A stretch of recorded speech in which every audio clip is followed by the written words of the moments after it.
Assalamualaikum warahmatullahi wabarakatuh. Perkenalkan, nama saya Muhammad Ainun Ilman, Fakultas Ekonomi dan Bisnis Islam, Prodi Ekonomi Syariah.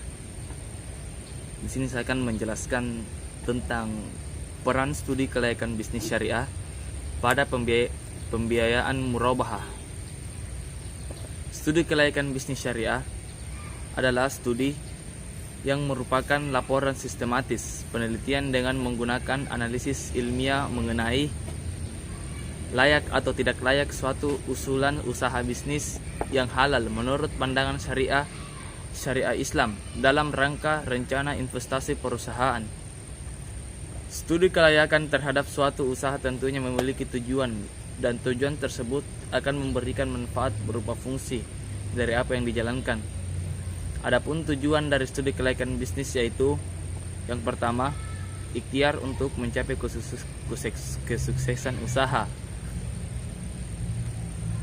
Tujuan utama studi kelayakan bisnis sebagai bukti ikhtiar kepada Allah Ta'ala agar usaha yang dapat dibuat nantinya mendapatkan kesuksesan, ridho dan berkah dari Allah Ta'ala. Yang kedua, meminimalisir risiko. Selain ikhtiar untuk mencapai kesuksesan, studi kelayakan bisnis juga bertujuan mengurangi timbulnya risiko kerugian usaha yang akan datang.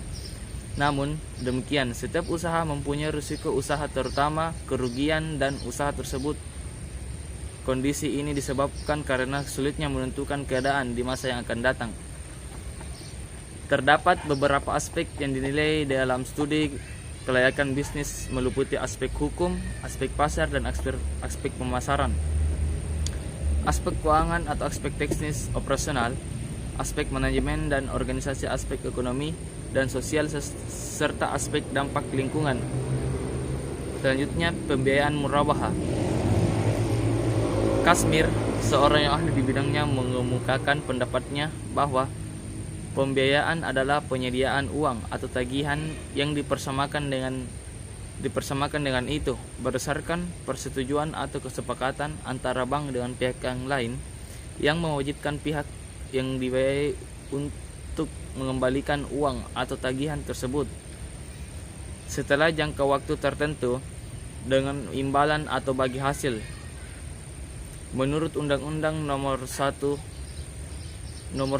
Tahun 1998 tentang perbankan menyatakan bahwa pembiayaan adalah penyediaan uang atau tagihan yang dapat dipersamakan dengan itu berdasarkan persetujuan atau kesepakatan antara bank dan pihak lain dibiayai untuk mengembalikan uang atau tagihan tersebut setelah jangka waktu tertentu dengan imbalan atau bagi hasil.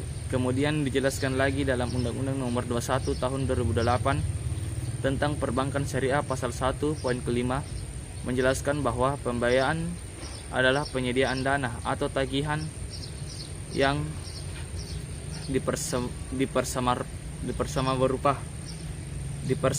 berupa yang pertama, transaksi bagi hasil dalam bentuk murabahah dan musyarakah. Yang kedua, transaksi sewa menyewa dalam bentuk ijarah atau sewa eli dalam bentuk ijarah bintanya binta malik.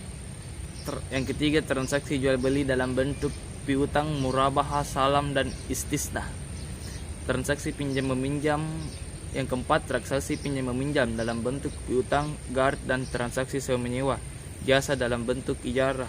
Untuk transaksi multijasa berdasarkan persetujuan atau kesepakatan antara bank syariah dan pihak lain untuk mewajibkan pihak yang dibiayai atau diberi fasilitas dana untuk mengembalikan dana tersebut setelah jangka waktu tertentu dengan imbalan ujrah, tanpa imbalan atau bagi hasil. Murabahah berarti satu penjualan barang berharga tersebut ditambah dengan keuntungan yang disepakati. Sekian.